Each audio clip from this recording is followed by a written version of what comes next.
Hea Tartu Ülikooli pere, head kuulajad, head vaatajad, olete nägemas või kuulamas järjekordset Delta tervisejuttude podcasti, see on oma järjekorras teine ja me seekordseks teemaks on ülikooli pere vaimne ja füüsiline tervis.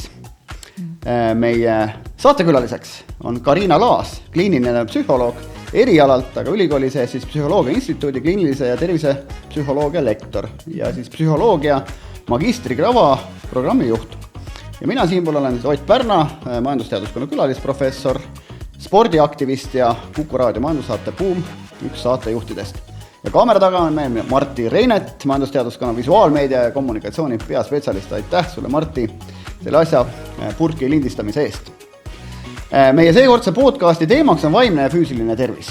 Ja me Karinaga alguses leppisime kokku, et me käsitleme või kasutame selle käsitlemisel siis WHO või Maailma Terviseorganisatsiooni käsitlust aastast 46, mis siis ütleb, et tervis on tervikliku füüsilise, vaimse ja sotsiaalse heaolu seisund, mitte ainult haiguste või puuete puudumine.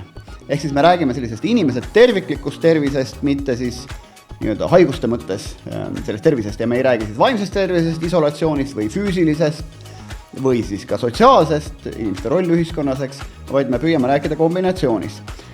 Miks me neid Delta tervisejutte üleüldse selle podcastina teeme? Me oleme siin mõelnud, et kui me siin kõvasti reklaamime ennast, et Tartu Ülikool on sinule või meile kõige lähem maailma tippülikool, siis miks mitte ei võiks olla see maailma ainuke, siis tegelikult ka terve ülikool igas mõttes.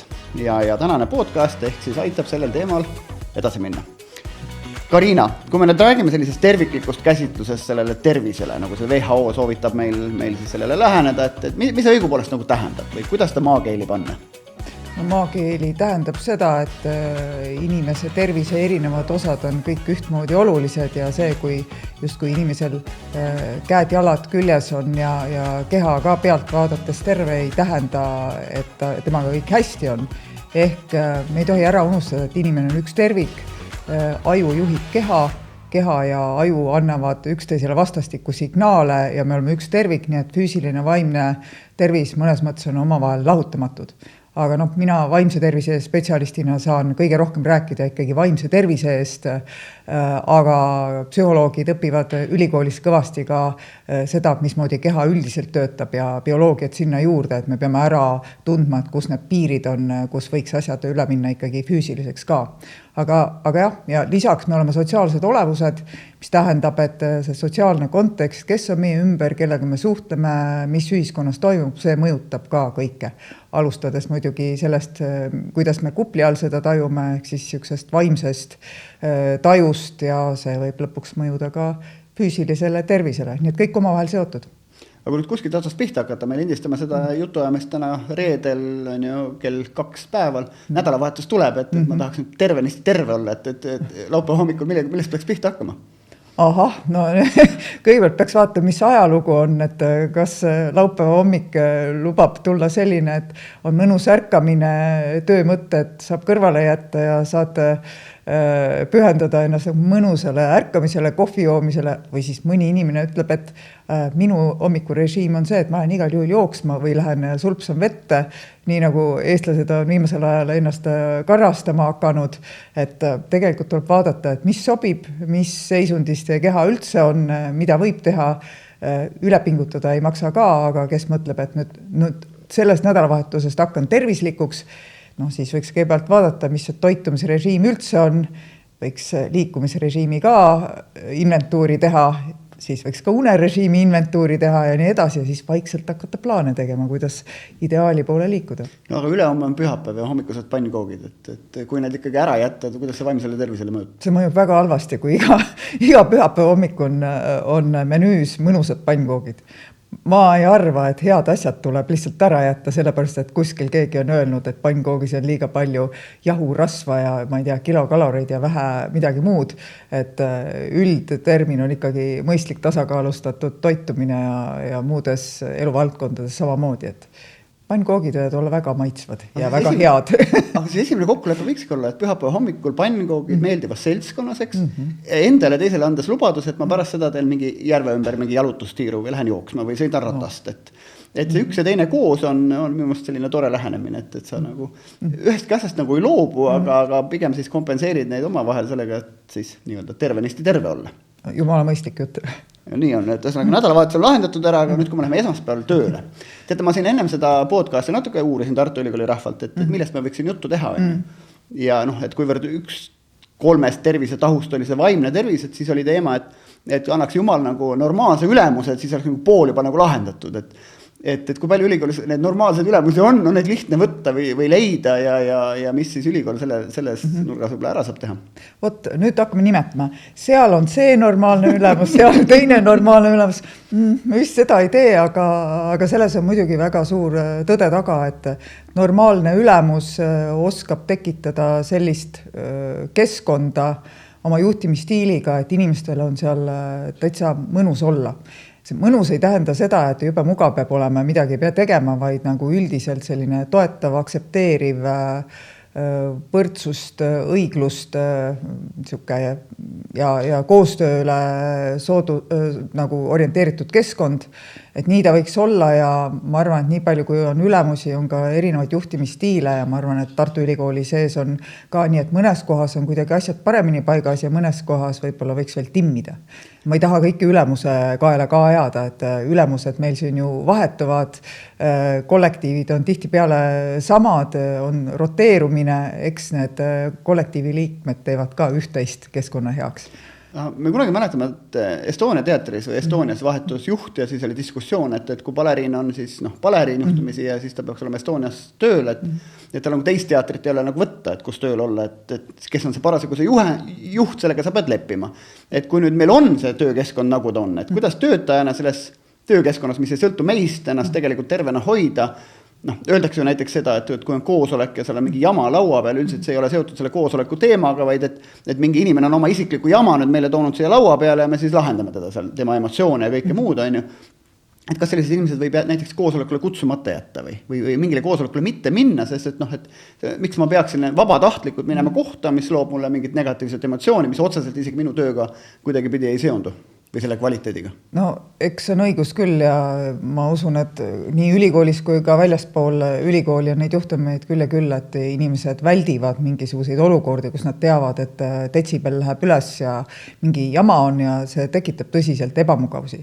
Samas on teada, et ega ilma konfliktideta ei ole võimalik üldse elada. Ei eraelus, peres, kodus kui ka tööl, et inimestel on erinevad arvamused, neid tuleb lahendada ja tegelikult tuleb mingil määral ikkagi ära kannatada, et jah, me oleme eri arvamusel, aga tuletame meelde, et see kolleeg on tegelikult väga lahe tegija oma alal, ma austan tema mingisuguseid saavutusi või kes ta õppejõu või teadlasena või kolleegina on, aga hea küll, seal meil läheb natukene eri kohta need arvamused, aga ma elan üle, ma püüan neid lahendada.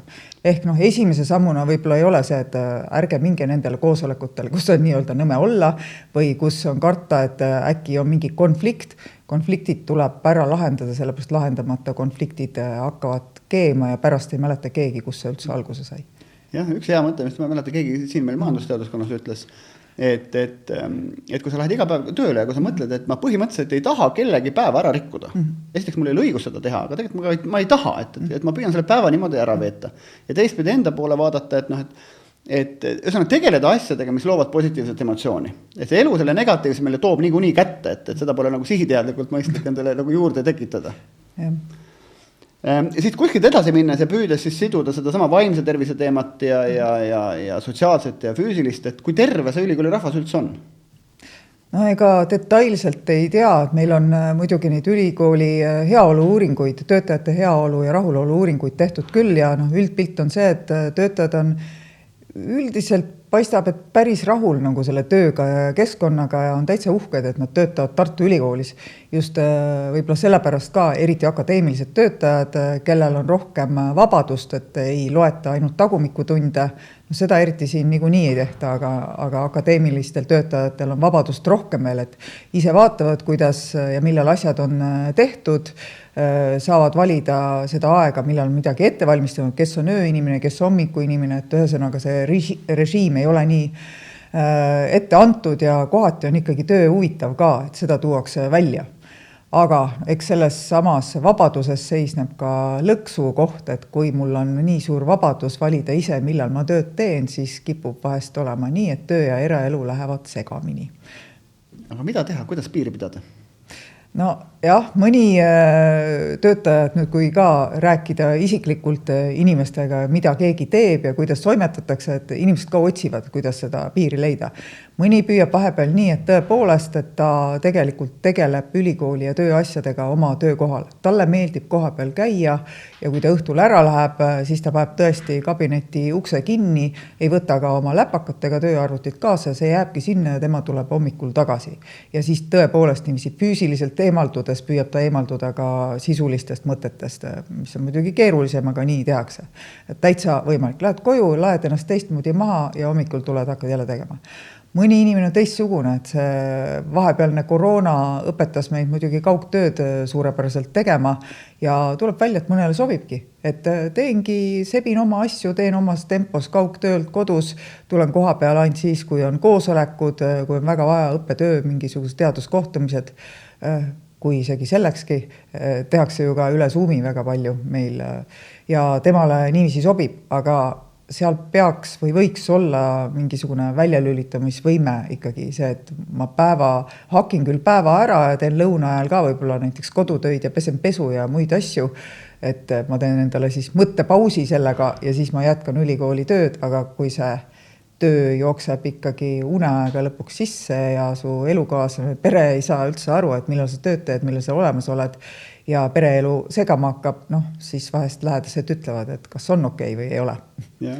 No eks me kõik oleme sellega kokku puutunud ja kuidagi oma elu niimoodi kastidesse paigutada, et me saame aru, et praegu see kast, ma tegelen selle asjaga, see tegelikult aitab, aga muidugi kodustöö on see, et sa näed aknast välja tegelikult, et neid hoovis olevaid asju ja siis väga lihtne on seda kontoritööd petta nagu aiatööga või midagi on. Aga see on okei tegelikult, kui see summa arv kõik asjad tehtud saavad. Et kui me nüüd sellest inimeste tervisest räägime ülikoolis, et me siin samas majandusteaduskonnas teeme näiteks oma uut strateegiat.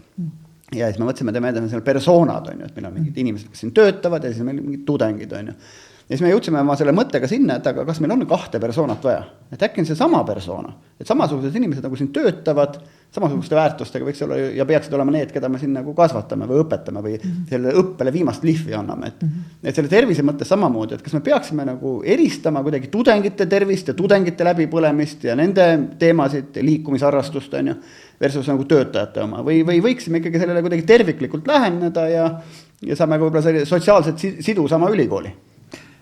Ma arvan, et hea on meelest pidada, et inimene on üks ja vahet ei ole, mis positsioonist ta on, et organism töötab ikkagi ühtemoodi ja selles mõttes on hea mõelda selle peale just, et kui palju me peaks eristama. Teisest küljest me ei saa ära unustada, et on teatud ikkagi hierarhia, et on ülikooli töötajad ja siis on tudengid ja siis meie justkui õpetame neid tudengid, et mingisugune selline formaalne lähenemine ikkagi on ja ilmselt jääb. Ja võib-olla see ei olegi nii halb, kui me aeg-ajalt meelde tuletame, et kes on siin see, kellel on rohkem teadmisi, kuigi koostöö tudengitega viib teadmisi edasi ja aina rohkem on sellist tagurpidi klassiruumi ja sellist kaasavat õpet, aga et ma arvan, et me päris ühte patta ei saa panna, selles mõttes mõlemad probleemid on olulised, selles mõttes, et tudengid põlevad läbi, töötajad põlevad läbi, protsessid on üsna sarnased, et miks läbipõlemised toimuvad, selles mõttes tasub läheneda ühtmoodi, aga võib-olla mingisuguseid arutelu koosolekuid, kus me võtame kõik kokku, et tudengid ja õppejõud ja siis läbisegi räägime, kellel mis probleemid on. Sealt võib-olla see piir lähebki, sest need probleemid on tihtipeale erinevad ja õppejõud võivad hakata rääkima, et näed, tudengid tahavad jälle seda ja toda ja mis me siis nendega teeme ja muud sellist asja ei suuda ennast vabalt tunda. Tudengid tahaksid kurta, et õppejõud ei saa aru ja tähtajad on halvasti määratud ja nii edasi, aga et osad siuksed jutud võib-olla võiks natukene omavahel enne selgeks rääkida, mis seal lahti on. Ma hakkasin mõtlema seda, et siin samas Tartu Ülikoolis peaks olema nagu inimesed 77 erineva passiga. 77 erinevat rahvust on siin koos, mis tähendab seda, see on üsna nagu mitmekesine seltskond, eks, ja arusaam sellest, mis on tervis, mis asi on vaimne tervis, mis asi on töö, mis on, ma ei tea, söögi tegemine, kõik on nagu täiesti erinev, et võib-olla selline mida kaugemale läheme nendest inimestest sellise visiooni või eesmärgi läbi asjale läheneme, seda tõenäolisem on, et me saame selle ühise eesmärgi saavutatud versus, et me hakkame nagu menetlema indiviide nagu eraldi. Teistpidi on see, et ma just sõitsin täna autoga Tallinnast Tartusse ja väga hea võimalus podcast'e kuulata, kuulasin ühte mitmekesisuse teemalist arutelu, kus erinevad ülikoolid ja erinev rahvas siis arutles 2 tundi mitmekesisusest ja seal tood üks väga hea näide näiteks, et täiskasvanud on väga hea mõjutada nende laste kaudu, muuhulgas nende tolerantsust, eks, muuhulgas võib-olla nende liikumisharrastust, on ju.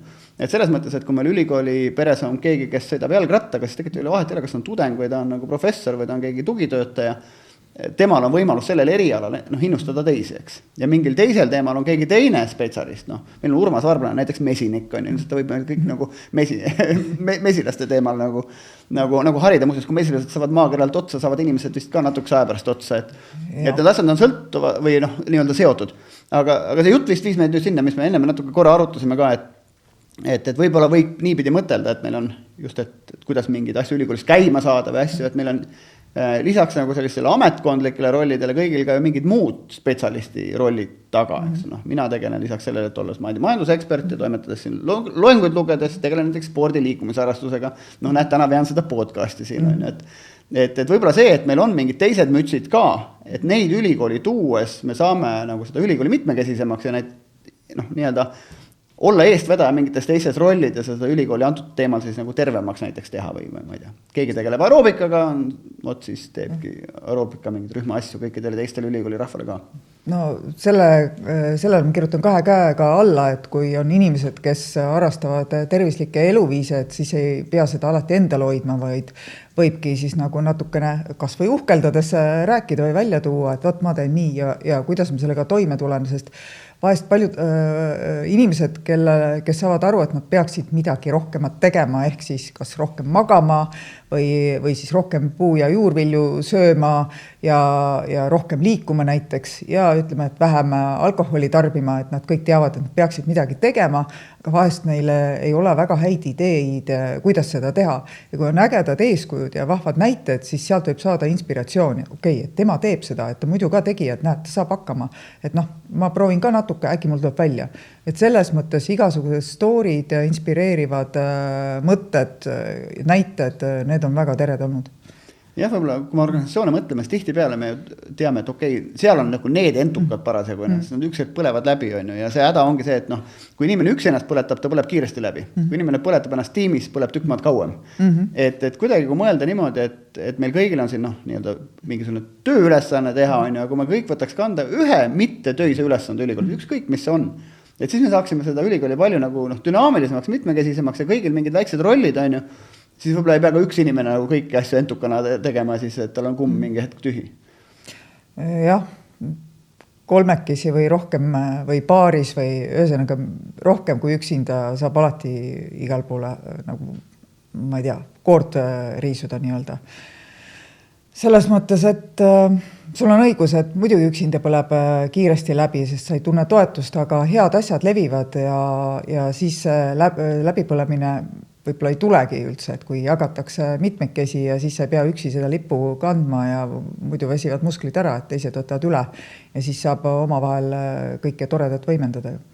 Aga sa võisid läbipõlemiseni selle juttu, et kuidas tunda, et ma olen läbi põlenud, et kuidas seda ära tunda, ma ei tea, sealt edasi, kuidas seda ennetada, on, ja kui on käes, mis siis pihta sellega hakata, aga mis hetkel, et nüüd on siis see läbi põletud?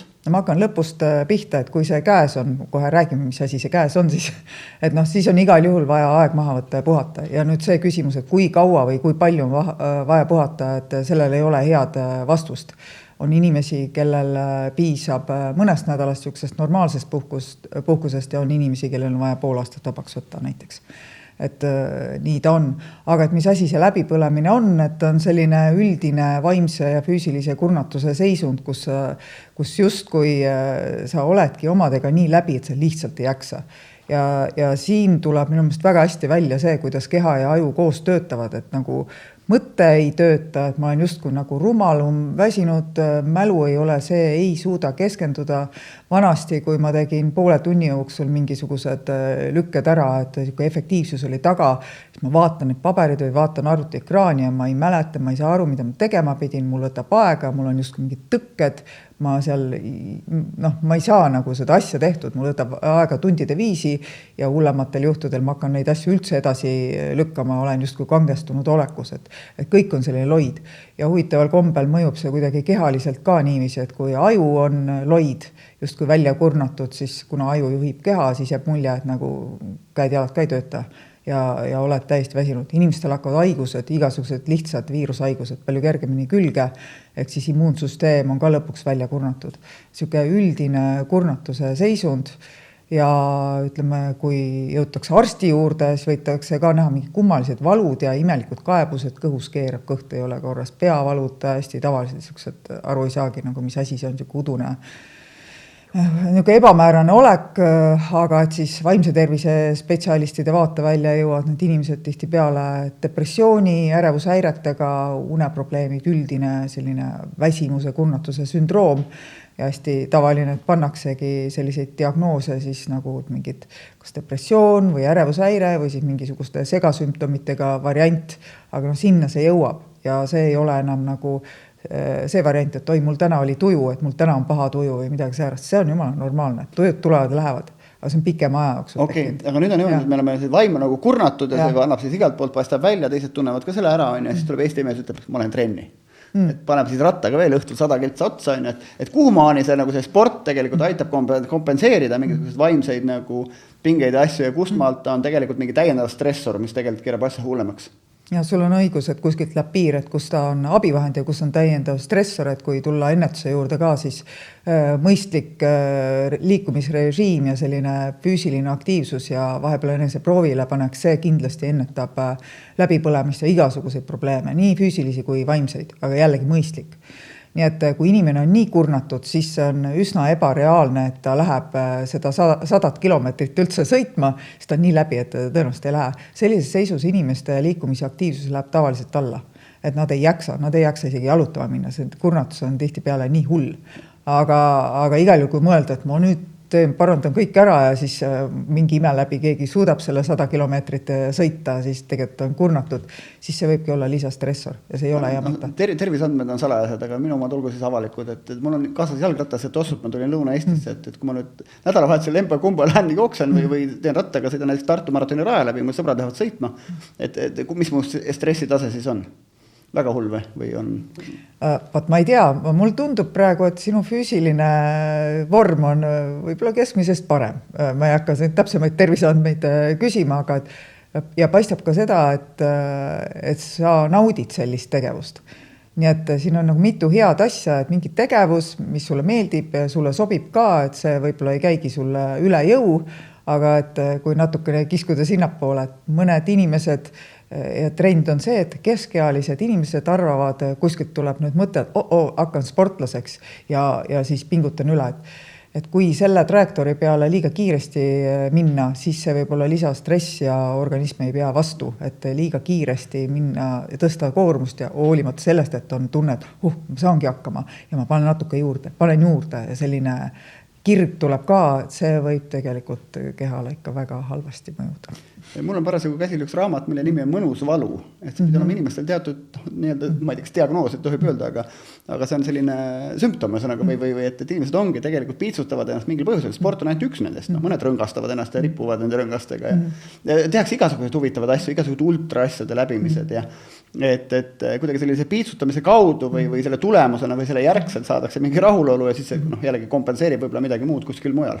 No üks põhjus, miks nii tehakse, on see, et inimese taju on loodud, töötab kontrastide ja vastandite peal.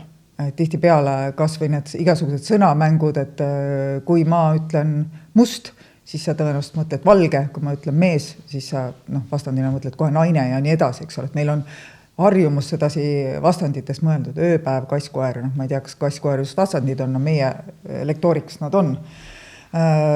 aga ka sellised emotsioonid ja et kuidas me maailma tajume, mitte ainult verbaalselt, vaid ka selliselt füsioloogiliselt tunduvad olema vastandid, nii et ma justkui tajun seda naudingut ja mingit vabanemistunnet kirkamalt ja värvilisemalt, kui ma olen enne kogenud midagi nagu negatiivset, et siis ma nüüd ei taha seda sugugi reklaamida, sellepärast kohati see võib olla väga kahjustav, et kui ma nagu niivõrd ennast piitsutan, aga see positiivne tunne hiljem see võib kuidagi kontrasti peal töötada ja jätab sellise mulje ajule, et ma tahan seda veel, et siis ma alles kogen midagi erilist. Kas on tegemist mingi sõltuvusega?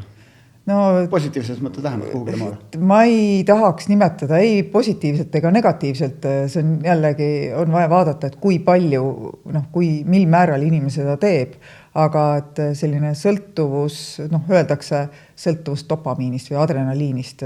Osadel inimestel on üldse selline närvisüsteem, et neil ongi vaja kogu aeg kuidagi tugevaid emotsioone, kirkaid värve ja elamusi. See on ka põhjus, miks osad tegelevad ekstreemspordiga, sellepärast, et natuke jube on ja pannakse ennast proovile ja siis pärast on jälle rahulolu väga kõrge. Sellised inimesed erinevad, et neil on ilmselt seda kontrasti rohkem vaja siis. Jah, öeldakse seda, et noores põlves tehakse sellepärast sporti, et on tulemust vaja. Siis tehakse sellepärast, et hea on teha ja pärast tehakse siis sellepärast, et pärast on hea olla. Ma olen teise ja kolmanda staadiumi peal kuskil. Medalid jaotatakse enne meid ära, olümpial enam ei saa, et see rahu on majas. Aga vahepeal on imelik vaadata, sellised 50-sed panevad nagu mingi tunniplaani alusel teevad trenni, et võib-olla üks näitaja on see, kunagi pole tehtud tunniplaani alusel, siis ükskord on ikka hea teha ja selle käigus tegelikult õpitakse ennast tundma, aga mingi hetk tuleb osata sellest tunniplaanist lahti lasta ja lihtsalt tunde järgi asju teha ja siis see asi on palju nagu meeldivam ja sobitub võib-olla sellesse igapäevapäeva nagu paremini, et üks selle liikumisharrastuse teema ju on, et kuidas sa teda sulatad oma igapäevapäeva ja mida suuremad on mahud, seda rohkem sa pead mõtlema, et kuidas sa seda võib-olla päris tegevusega seod, aga võib-olla ennem kui sellest liikumisharrastusest ja kõigest sellest tegevustest rääkida, siis veel juhi poolt vaadatuna, et kuidas seda töötajat, kes siis on läbi kõrbenud nagu ära tabada, et me nagu saame aru sellest, et keegi on nüüd läbi või hakkab läbi saama või veel targem, kui me suudaksime seda ennetada kuidagi, et mis need sümptomid on, mida me peaks kõrvalt nägema ja mis siis me peaksime tegema? Eks igasugune apaatia ja see, et tööülesanded ei tule välja, hakatakse rohkem vigu tegema, unustama, võib-olla tekibki ka vältimiskäitumine. Inimene, kes enne on olnud võib-olla pigem selline klaas pool täis, millegi pärast hakkab tulema aina rohkem signaale, et nagu justkui isiksus oleks muutunud, nüüd leiab rohkem vigu ja kuidas midagi ei saa teha. Neid märke on igasuguseid, tegelikult ka aktiivsus kuskil sotsiaalmeedias ja siis see entusiasm, millega vahest võetakse lisaülesandeid, et siis pole ei mingit entusiasmi, kui enne on olnud selline, et silm särab ja nii edasi. Eks neid märke on, aga paljud märgid võib-olla jäävad nägemata ka sellisel juhul, kui töötajad julgeksid võib-olla ise ka rohkem suu lahti teha ja minna ütlema, et ma olen omadega täiesti ausalt, et võiks selle vale häbi alla neelata ja kommunikeerida, sest vahest ongi, et ka ülemustel ja kõikidel teistel on väga kiire.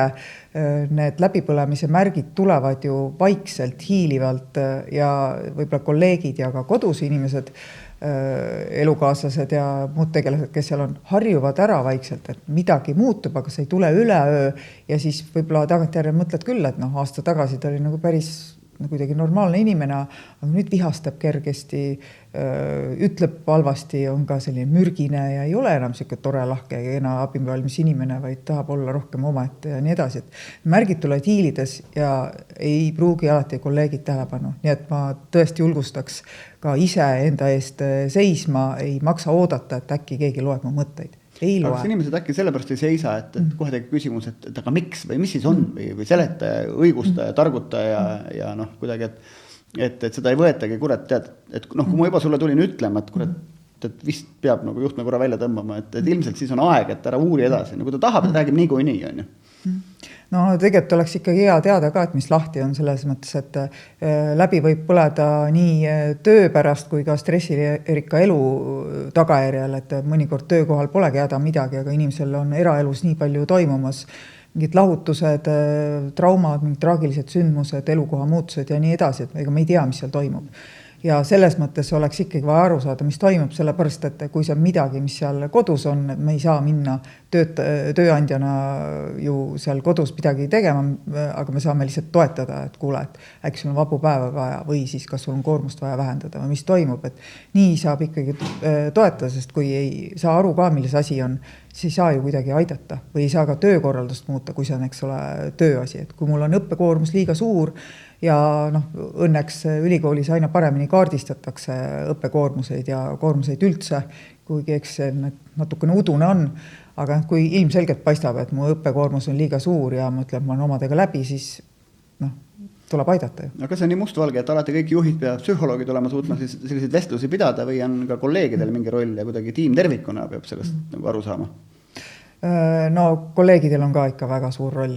Mul on tõesti hea meel, et mina töötan instituudis, kus on suurepärased kolleegid. Inimesed märkavad, küsivad ja hea on ka see, et meil on igasugused need õppekoormuse ja muud tabelid üksteisele nähtavad, et tegelikult me oleme kursis, kellel mis on ja aina rohkem on seda ka, et kolleeg tuleb ja ütleb, et kuule, ma näen, et sul on liiga palju ja küsitakse lausa, et kuidas sul läheb ja nii edasi, et mul on tõesti hea meel, et meil on selline keskkond, et aina paremaks läheb, aga et jah, kolleegid loevad ka, ei ole ainult see ülemus, see on üks inimene, ta on ka ainult inimene suure töökoormusega. Võib-olla peame rektoriga rääkima, ta mingi suunise teeb, et kõik saadetakse sellisele kogemusi omandama teie instituudi psühholoogide juurde, kuidas siis ennast, oma tiimi ja töötajad menetleda. Aga väga hea. Seda podcasti ette valmistades ma siin vestlesin ühe teise tuttavaga, et mis teemasid me võiks käsitleda ja näiteks Tervise Arengu Instituudi värskest uuringust tuleb välja. Et Tartu reovees leidub uimastit, eelkõige kanepi jääke, mis võrreldes eelmise aastaga mõnevõrra suurenenud. Samuti leidub jääke kokainist. Mida see tähendab, et kas tudengid ja noored tarvitavad siis vaimse tervise turgutamiseks järjest enam uimasteid? Me nüüd, eks me siis ajame kõik tudengite kaela või? Tudengid on alati olnud progressiivne kamp ka nendes asjades, mida võib-olla tegema ei pea. Aga on ju üldiselt ka teada, et kui vaadata teatud uuringuid, on laste ja noorte terviseuuringud, neid seireuuringuid on tehtud juba pikemat aega, siis nagu tore trend on see, et alkoholi tarvitamine justkui väheneb ja siis terviseedendajad rõõmustavad, aga kui sinna kõrvale panna see trend, et igasuguste muude ainete kättesaadavus ja tarvitamine tõuseb, siis tegelikult summa summarum ei ole see asi üldse parem, et tarvitatakse erinevaid aineid iseenda meeleseisundi muutmiseks aina rohkem ja igasugused muud asjad peale alkoholi on väga hästi ja aina paremini kättesaadavad. Okei, kui me laiendame selle teema laiemaks kui tudengid, siis kõik me oleme süüdi või mina ei tarbi vähemalt neid meelemürke, mida ma siin lugesin, et mu käed on puhtad, aga ma pole tartlane ega, ma olen Tallinnast, või natuke Valgamaal.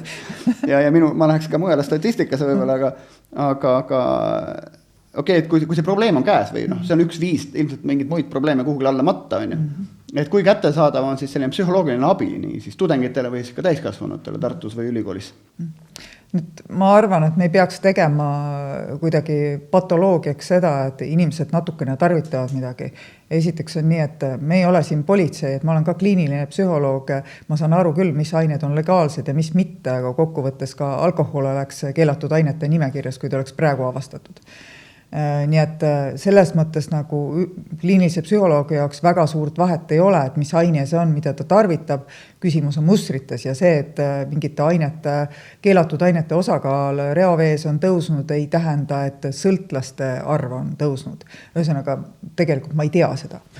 Et sõltuvusega, see on juba siuke äärmuslik, kus tõesti aine deklareerib rohkem seda, mida inimene mõtleb ja teeb, aga rahvas satub, ma ei tea, perearstide ja psühholoogide ja tervisetöötajate vaatevälja tavaliselt pikem, ütleme vaimsest tervisest rääkides nüüd just depressiooni ja ärevuse sümptomitega ja siis vahest sealt koorub, et on ka mingid ained, aga et võib-olla see muster ei ole nii hull, et me peame sellest suure probleemi tekitama. Sa ütlesid, et me ei ole siin politseiga seotud, ma natuke olen, et ma selles mõttes võin natuke rääkida.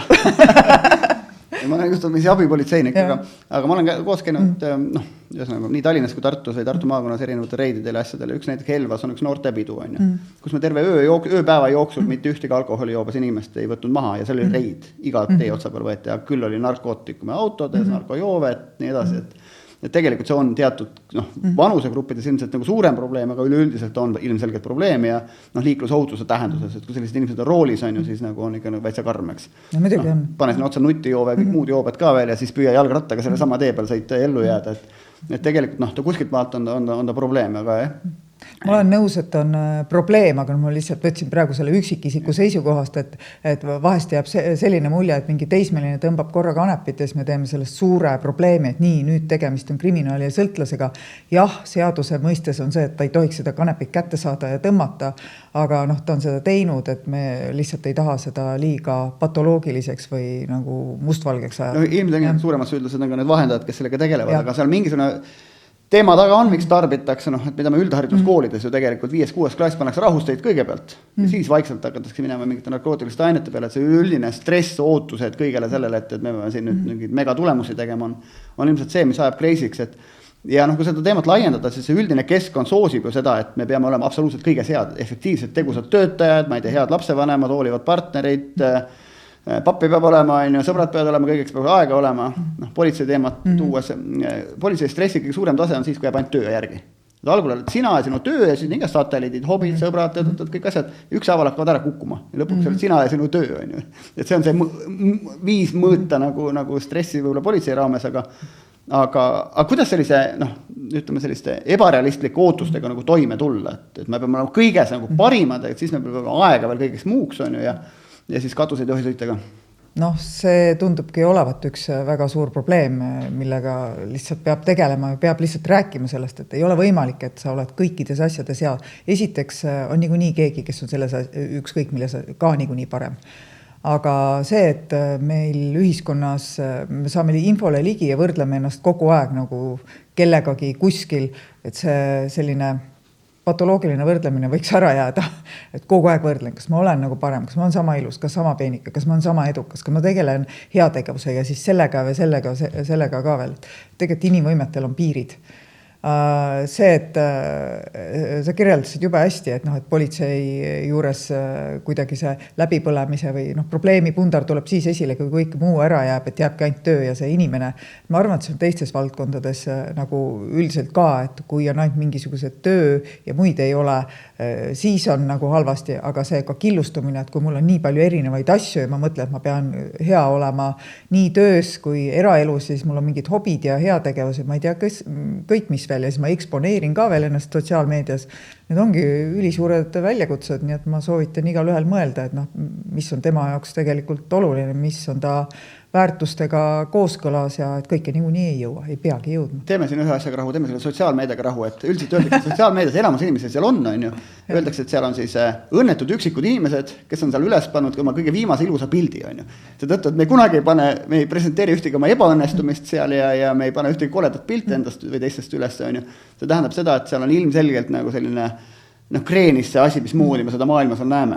Et kui me ennast üritame sellega paralleeli tuua, siis selle tulemusena ka ennast veel juurde piitsutada naabrist ilusamaks või paremaks, et siis läheb nagu käest ära. Et me peame aru saama, et see on mingi teadete tahvel, kus ongi ilusad asjad üles pandud, aga see ei ole nagu tarbimiseks ja kuidagi iseenda nagu, kuidagi nagu mõjutamiseks. Ja samas see ei ole nii mustvalge ka, et eks me siin ülikoolis uurime ka kohati sotsiaalmeedia ja internetikasutust üldse ja et asjad ei ole niiviisi, et sotsiaalmeedia kõik see on paha ja muu on hea, et niisuguseid mustvalgaid asju praktiliselt olemas ei ole, et küsimus on ikkagi mõistlikkuses, et kui ma kasutan sotsiaalmeediat oma, ma ei tea, partneriga või siis perekonnaga ja sõpradega nagu jagamiseks, ma ei tea, toredate emotsioonide millegi jagamiseks mõistlikul viisil, see on ju väga hea viis seda teha, et mul läks hästi mingisugune asi, et ma olen siukses kohas, vaadake kui ilus siin on, ma jagan, jagatud rõõm on kohe palju suurem ju, et selles mõttes on ta nagu tore asi, ja kui seda teha mõistlikul viisil, aga kui see võtab su ööpäevasest ajast tundide viisi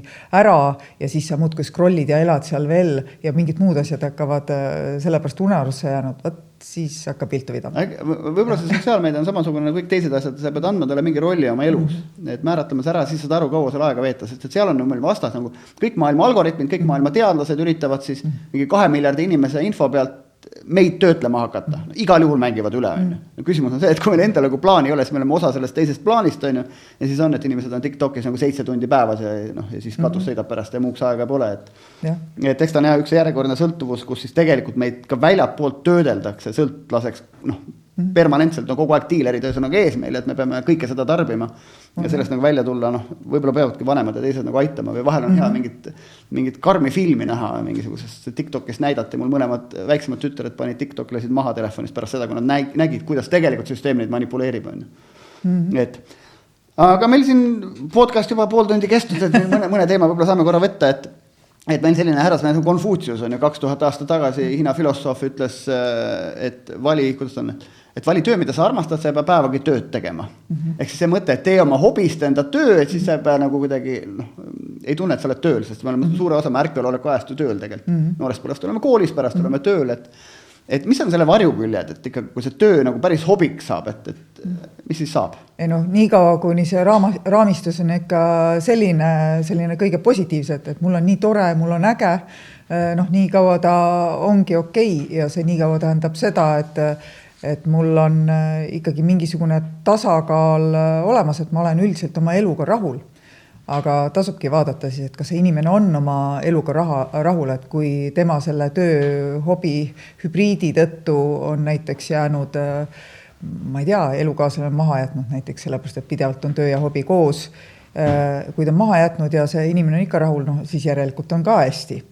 Aga kui see inimene mõtleb, et oi jama lugu, et mul nagu elukaaslane kõndis minema või veel mingid asjad jäävad unarusse, siis hakkabki see rahulolu siin mängima ja siis tasuks küsida, et mis asja ma teen, et ma tõesti armastan oma tööd ja hobi ka, aga mul on tunne, et mul mingit sotsiaalset poolt ja lähedasi puudu, et ma olen üksi jäänud. Mul hea sõber Marko Albert triatleet pidas ühe loengu mingi aeg tagasi meil spordisõpradele ja tema rääkis seda, et kui inimesed siis spordisõltuvuse juhtuvad saama, et siis ongi tore, et siis muutuvad elukaaslased, kõik siis tuli järgmine nagu faas, kellega tegeletakse siis nende asjadega ja senikaua, kui see on suhteliselt nagu poolteadlik tegevus vähemalt või kedagi õnnetuks, et täitsa okei vastu. Jah, tundub küll, et võib-olla, ma ei taha nüüd öelda, et võtke uued elukaaslased midagi, aga inimeste elud lähevad vähest lõhki ja kui see uus ja võib-olla isegi tervislikum elustiil toob sulle teistsugused tutvused ja elukaaslase, kellega on ka äge ratas sõita ja igasuguseid selliseid asju jagada, siis on tegelikult jälle kõik hästi. Nii on. Siin telesaate lõpetuseks mõned eneseabitehnikat ka, et siin küsimus on ühelt meie sõbralt, kes siis jälle küsis, et kuidas lülitada magama minnes aju välja? On selline nupp mustvalge, et vajutad peale ja siis nii ongi. Ei ole, eks ole. Ütleme nii, et ega nagu switch off lüliti, eks ta meil mõnes mõttes on automaatselt olemas, aga olema ausad, osadel inimestel on probleeme, et kui ikka mõtted peas keetravad, et jube raske on öelda ajule, et nüüd jää vait. Kõige tavalisem on see siis, kui sa ikkagi sõidadki sinna uneaega või õhtusse niiviisi sisse, et sa teed intensiivselt tööd, sul on huvitav ja ma teen seda ise ka vahest, et õhtul tulevad ülihead mõtte ja siis tegelikult ma olen nii ergas, et ma saan aru, et mul ei käi maha. Sellisel juhul tasub hoida öökapi peal ühte tühja A4 ja harilike pliiatseid, sellepärast, et kui need mõtted tulevad ja tegelikult ei taha ju üles tõusta enam siis, ja öösel võib see ka juhtuda, siis kritselda see harilikuga ka sinna peale, paberi peale ja siis pole vähemalt seda muret, et äkki ma ei suuda seda hommikuni meeles pidada. Et eks need mahalaadimise momendid on. Parem on muidugi see, et kui lõpetada töötamine ikka mitu tundi enne magamineku aega, siis on võimalik rahuneda ja siis ei juhtu ka midagi, kui mõnikord seda teha. Et ei ole nii, et kõik inimesed peavad kogu aeg magama perfektselt niiviisi, et jäävad pea puutub patt ja jääd seal 10-15 minuti jooksul magama, kõik ongi hästi. Mõnikord, kui uni ei ole nii okei, siis pole häda midagi, järgmine päev tuleb uni paremini ja aju lülitab ennast paremini ise välja. Aga kui see on regulaarne, siis on jamasti. Aga eks on igasugused lõõgastustehnikad, et mõni inimene mediteerib, mõnele meditatsioon nii palju ei sobi, aga on olemas ka sellised progresseeruvad lihaste lõdvestamised, et kui sa tööelust väga pinges oled, et kui lihased on nii, siis keegi ütleb sulle, et ole ja lõõgastu või lõdvestu, siis on, mis moodi, ma olen üle kange.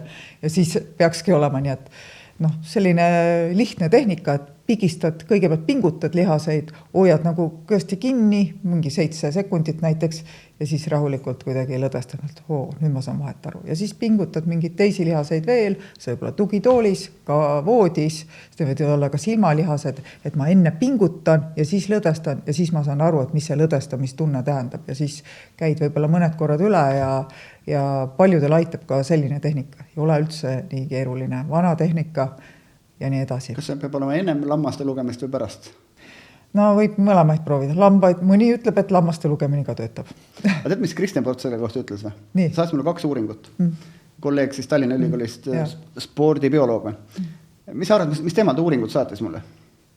Ma ei tea, lammastest. Ei ole lammastest, inimestest on.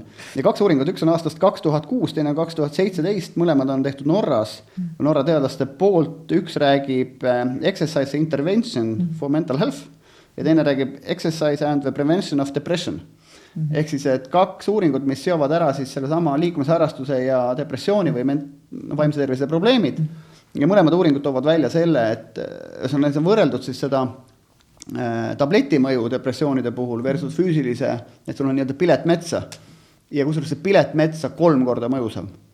Ehk siis, et kui inimese nagu, mitte, me ei räägi saavutusspordist või spordist, kui inimese keha nagu talitleb normaalselt, saab normaalselt koormust, mis öeldakse on ju päev sellist liikumist või tund sellist liikumist päevas, et nahk on märk, kogu lugu.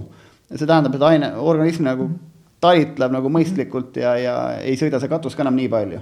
Ehk siis, et esimene asi nii-öelda vaimse tervise küsimuste puhul on see, et mine metsa ja käi seal regulaarselt või käi regulaarselt jooksmas, sõida ratast, tee kõnni koosolekuid midagi ja saad ilma tabletita nagu mured lahendatud. See on ka see, kuidas kliinilised psühholoogid tavaliselt töötavad, et kui selliste probleemidega inimene tuleb, siis me kaardistame, mis tal see taust on, kaasartud liikumisaktiivsus ja depressiooni esimene ravivõte ongi tegelikult see, et hakka liikuma. Kui ei ole nõus kohe, ma ei tea, tunni aega nahka märjaks ajama, mis vahest on, et see on nii läbi, siis mine kas või jalutama, hakka sealt kasvatama ja liikumisaktiivsuse tõus on depressiooni puhul kõige parem asi tõepoolest. Ja täpselt samamoodi nagu vererõhu puhul on esimene asi kaal paika ja läheb äkki vererõhk ka normaalseks, ilma tabletita. Jah, aga lihtsalt pean ütlema, et mõnikord see kas läbipõlemise tõttu või mingitel muudel põhjustel depressioon võib olla nii hull, et see inimene ei leia endas jõudu sellist muutust teha, et siis on mõistlik aidata ka ravimitega, et see kombo, et muudan elustiili, natuke ravimid toetavad ka, et ma üldse suudaks normaalselt mõelda ja võib-olla psühhoteraapia kõrvale, et see, kui hullud juhtumid on, siis on... Jah, see tähendabki seda, et selle sama liikumisharrastusega peaks hakkama ennem pihta, kui asi jamaks läheb, mitte nagu takka järgi. Et võib-olla üks asi, et mitte hirmutada ära inimesi, nagu et nüüd me räägime paduspordist, siin kõrval muuseas Delta maja kõrval on ülikooli spordihoone, kus tihti ütlevad, et üks stereotüüp on selline, et inimesed miks ei tule nagu mingitesse nendesse võimlemistundidesse, mis seal on, et ma pean ennem ilus olema, kui ma sinna lähen. Mitte, et ma lähen sinna ja ma saan nagu, ma ei tea, tervemaks, ilusamaks, vaid et ma pean ennem olema ilus. Et jälle see stereotüüp, et ma pean olema sportlane selleks, et joosta. Ei ole, et kui sa, ma ei jaluta tööle tund aega, jaluta töölt koju tund aega, tee kõnni koosolekuid, eks ju, on ju. Et sa saad selle nii lihtsalt, selle liikumise oma igapäeva sisse. Ma sain täna vasta päid jalgusin Tartu Ülikoolis, sõitsin liftiga ülesse. Ma kogu aeg räägin teistele, ärge sõitke liftiga, aga Karina üleval ootab mind, ma tulin liftiga üles ja sain seal lifti peatud. Mina ei kasuta seda lifti. Ja mingi ütlus on see, et ei ole, kuidas on, et liftiga ei saa edukaks, et sa pead ikka treppid võtma, et see võtab aega, et sa edukaks saad, et sama see, et käige treppidega. Treppides kaubanduskeskuses samamoodi, võtke treppärga, võtke lifti, et parkiga auto kõige kaugavasse nurka kaubanduskeskuses, jälle saadame samme juurde, et jube lihtne on tegelikult see vajalik liikumine kätte saada niimoodi, et sa integreeriti tegelikult iga päeva sisse ilma ennast nagu nimetamata sportlaseks. Ma olen väga nõus ja ma tõmbaksin veel latti alla, kui sa ütlesid, et käi tund aega, ma ei tea, enne või pärast tööle, aga see tund aega võib olla mõnele inimesele ka ületamatu, kui ta ajakava on kuidagi tihe, eriti kui me räägime ülikooli töötajatest ka, siis tõepoolest, kui seda praegu ei ole, siis alustagi 10 minutist, on ka parem kui mitte midagi, täpselt see, et auto kaugemale või midagi muud veel ja siis päeva jooksul sellised pausid, kus kui on mõttepaus või ka telefoniga näiteks rääkime, siis mitte istudes telefoniga rääkida, aga käige ringi samal ajal, kui räägite. tead, see vabandus, et aega ei ole. See oli ühe korra lükkas ümber üks tuttav mul, kes ütles, et Mart Laar oli siis, kui ta oli peaminister, oli iga päev mängis squashi. Kui peaminister jääb aega squashi mängides, me leiame kõik selle tunnikese, et kuidagi pidi liikuda. Et see on tegelikult nagu väga-väga viljas vabandus, et me ei leia seda, tegelikult me leiame seda. Sul on õigus, aga vahest inimeste veenmiseks läheb natuke aega ja selleks, et nagu seda hüpet teha, et näeb, mul ei ole aega, nüüd ma hakkan tund aega squashiks, eks ole, siin võtma, mis tähendab enne ja pärast ka ettevalmistus, on hea, kui ma teen mingid väiksemad jupid ja vaatan, et not bad, tegelikult ma saan selle aega, tegelikult ma saan seda liikumist juba, et pisikesed sammud vahest enne seda küll jõuab siis ka selle suurema ajani, mis tegelikult ei varasta kokkuvõttes 24 tunnist efektiivset aega, vaid tekitab juurde, sest lihtsalt aju töötab paremini, kui me liigume. Nii on. Tõmbame Delta tervisejuttude teise podcasti siin koha peal kokku. Peame siis meeles, et täna on reede, laupäeval me siis töömõtteid ei mõtle, pühapäeva hommikul teeme pannkoogid, sööme mõnusas seltskonnas ära ja pärast seda teeme ümber järve või kuskil tunnise jalutuskäigu tiiru. Ja esmaspäeval sellisele koosolekule ei lähe, kus võib tekkida meile vaimseid keerulisi ülesandeid või situatsioone, mis ei puutu tööga kokku. Aitäh kõigile kuulamast, aitäh Karina Laasile, siis kliinilisele psühholoogile Psühholoogia Instituudist saatesse tulemast ja uued tervisejutud juba uuel kuul, uutel teemadel. Seniks kuulake taaskord võib-olla esimest järgi, kus me rääkisime Tartu maratoniks valmistumisest ja oodake järgmist podcasti. Aitäh! Aitäh!